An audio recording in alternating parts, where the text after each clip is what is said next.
Merhabalar sevgili boğa ve yükselen burcu boğa, ay ve stelyum boğalarda dinleyebilir arkadaşlar. Bakalım akışta gelecek olan mesajlar nelerdir? Senin için gelecek olan enerji okumaları nelerdir diyelim sevgili boğa burcu. Kartlarımı karıştırıyorum. İlk kartımı aldım. Kader çarkıyla başladık arkadaşlar. Çok tatlı bir kartla başladık diyelim. İkinci kartımızı alalım. Para kralı. Bu da senin kartın aynı zamanda. Üçüncü kartımız aşıklar kartı. Gayet güzel gidiyoruz. Ben kartların tamamını açacağım ve bu şekilde yorumları, ama tabii söyleyeceğim yani gözüme bir şey çarparsa, kılıç ikilisi. Burada bak, kariyer hayatınla ilgili hem de aşk hayatınla ilgili sanki böyle bir yol ayrımındasın. Hani bir yol değişimi var fakat karar veremiyorsun sevgili boğa burcu. Yani burada bir kararsızlık var. Güç kartı. İç sesini dinlemek, eğer gerçekten evet bir kararsızlık içerisindeyim. Kariyer hayatım olsun, aşk hayatım olsun. Hani tam bir yol ayrımına gelmişsin. Yol ayrımındasın. Karar vermen gerekiyor. Bu kararı verirken iç sesine güvenmen, kalbinin sesine güvenmen. Yani kalbim bana ne söylüyor? İstediğim şeyi ben gerçekten kalben mi istiyorum yoksa tamamen madde odaklı mı istiyorum? Noktasını sorgulamanı iyi yapman gerekiyor diyor açıkçası. Hani bu aşk hayatınsa bu insan neden benim hayatımda?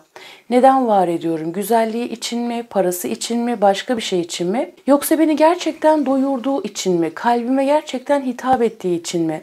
Kariyer hayatın için de öyle. Ve diyor ki bak burada, İç sesine kulak verdiğinde, yani kalbinin sesini dinlediğinde, kariyer hayatın içine geçerli demiştim.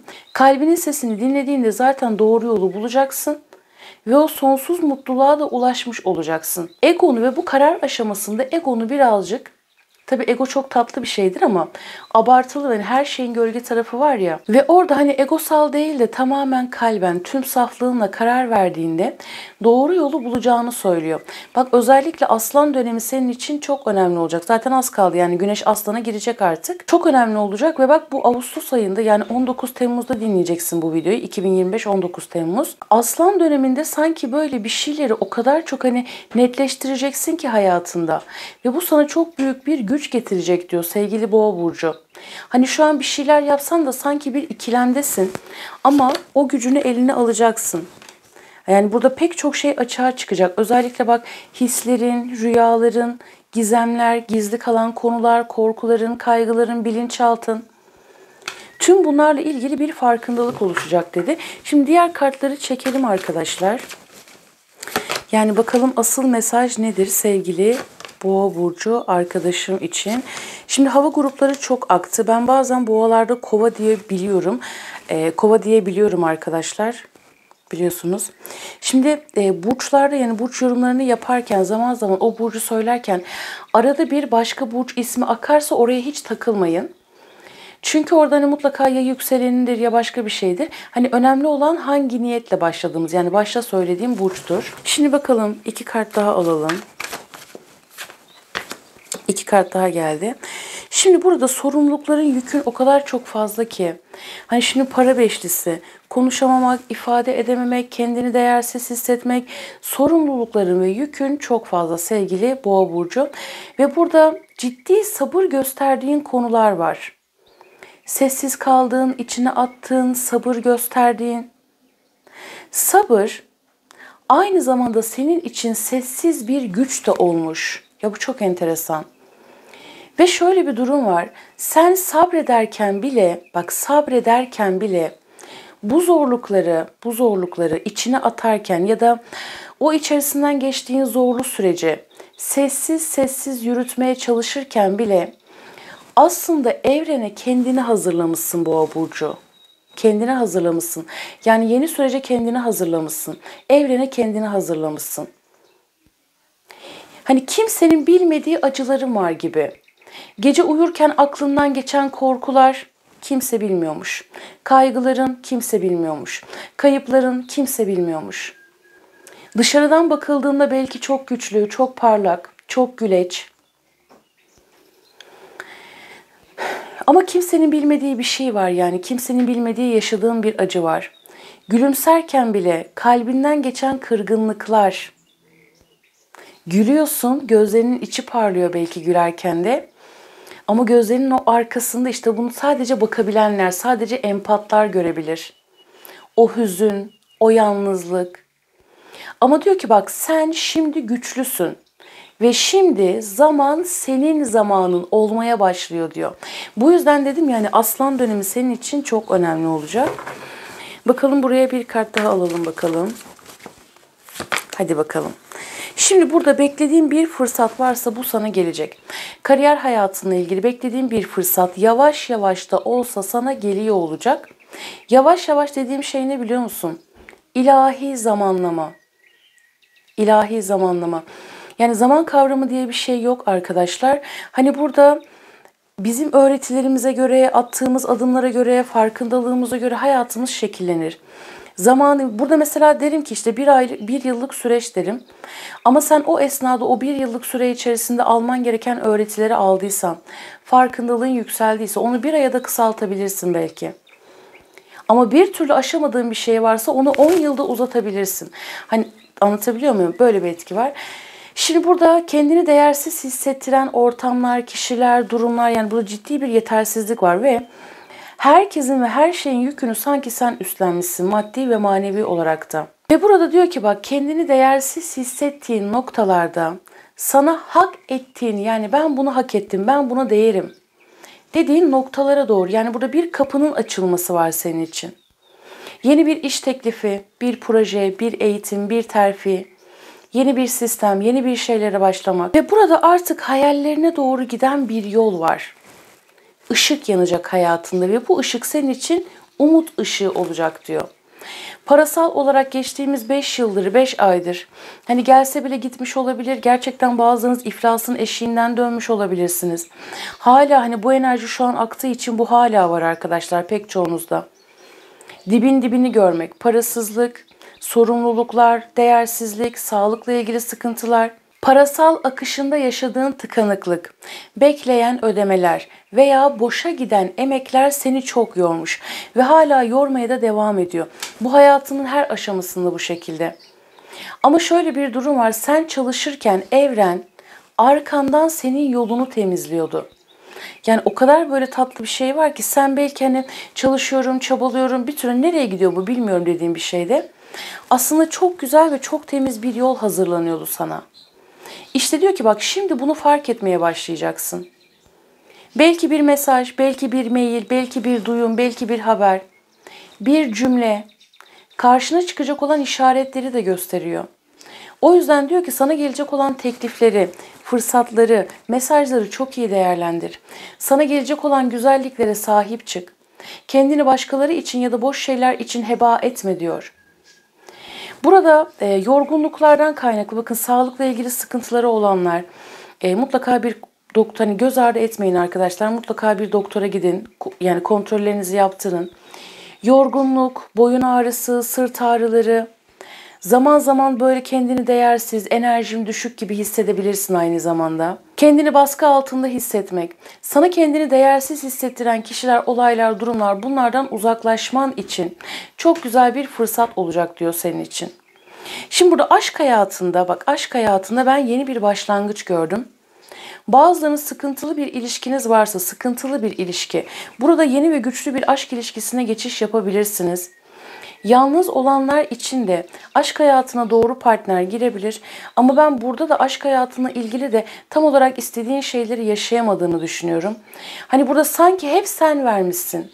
Sadece aşk hayatın değil çevrendeki insanlar. Herkese hep sen vermişsin. Sen vermişsin, sen birilerini bir yerlere getirmişsin. Bir yerlere getirmişsin. Verdiğin değerle, ışığınla, imkanlarınla. Sen hep sabretmişsin. Ama diyor ki bak bu sefer seni beslemeyen şeylerden uzaklaştığında özellikle aşk senin hayatına zaten kendiliğinden gelecek. Güzel enerjiler zaten kendiliğinden gelecek.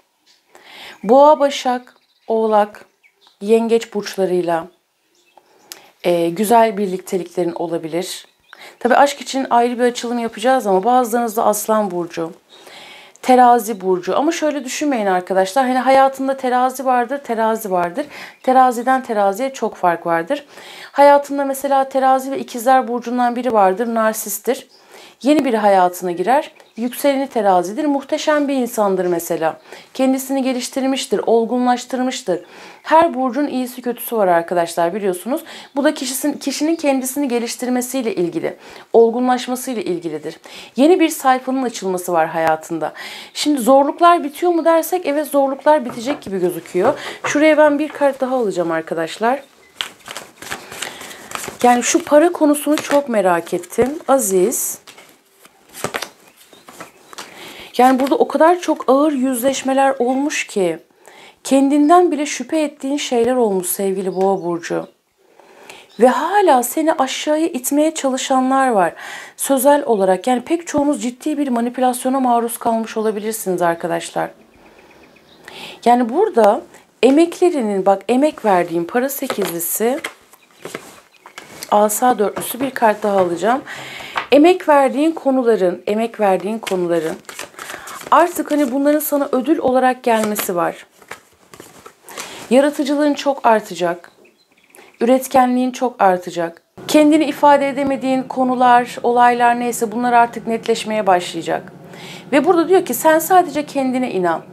Kendine inan. Ve yanına sana huzur verebilecek insanları çek. Ya boğalarda arkadaşlar öyle bir şey var ki hep yanlış kapılarda dolaşmış. Yani yanlış insanlar, yanlış kapılar, bir türlü asıl doğru adrese gidememiş. Ama şimdi bak bu olacak. Aslan dönemi 4 hafta içerisinde 8. ay, 8 vurgusu çok baskın.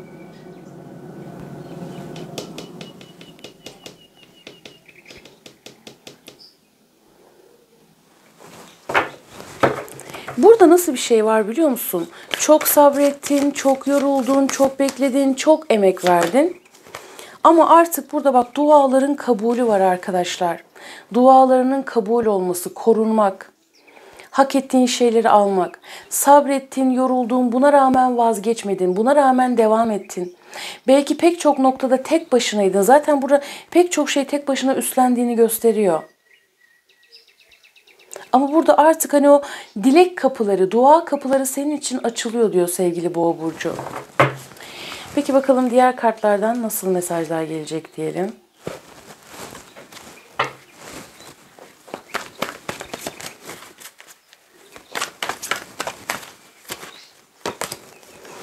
Gizli lütuf, işte bak bu. Her şey her zaman göründüğü gibi değildir. Çok geçmeden her şeyin senin en yüksek hayrını olduğunu fark edeceksin diyor. Fark edeceksin.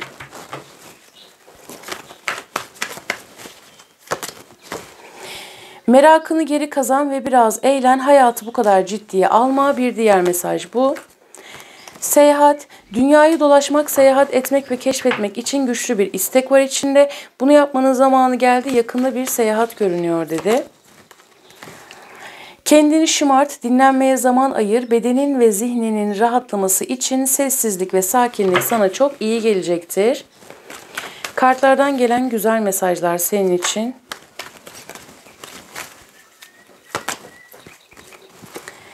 Belki de hedeflerini, bak hani ne demiştik az önce, yanlış kapılarda, yanlış yerlerde, yanlış kişilerde belki de. Belki de hedeflerini yeniden değerlendirmenin, yeni bir yol izlemenin zamanı gelmiştir. Yeni bir strateji geliştirin dedi. Bakalım arketip alalım arkadaşlar, ne gelecek diyelim. Boğa burcu arkadaşıma gelecek olan mesajlar nelerdir diyelim. Fahişe geldi arkadaşlar. Olumlu nitelik nedir dediğimde ruhun, bu çok güzel, ruhun gücünü pazarlık konusu etmeden hayatta kalmanın zorluğunu vurgular. Hani ne demiştik, hep tek başına mücadele ettin dedik ya, işte bu o. Bunun gölge tarafını hiç okumayacağım. Dedikodu, olumlu nitelikler, başkalarının duygularını göz önüne alma farkındalığı, güveni onurlandırmak. Ben burada şunu aldım. Hani o kadar çok sıkıntı yaşamışsın ama o insanlığını korumaya devam etmişsin Boğa burcu. Yani dedikodu, kötü söylem ya da işte kendini anlatabiliyor muyum? Bunlar o kadar çok böyle ağır ve o kadar anlamlı şeyler ki. Bunları korumaya başarabilmişsin mesela. Bunlardan ya da tamamıyla nefsi olabilecek şeylerden uzak durmayı başarabilmişsin. İşte tam bu noktada hak ettiğin bir şey sana gelecek. Şimdi arkadaşlar burada kaç tane 8 vurgusu aldık? Ağustos ayında 8-8 Aslan kapısı açılacak. Burada Ağustos vurgusu çok baskın, çok baskın. Ağustos ayının da ben senin için çok önemli olacağını düşünüyorum. Şu an bir de o geldi yani gözümün önüne.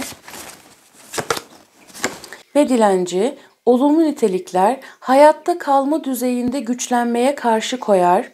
Spiritüel mütevazılık, şefkat ve öz saygı otoritesini uyandırır diyor. Bir de buradan alalım bakalım. Başka ne gelecek diyelim. Şöyle.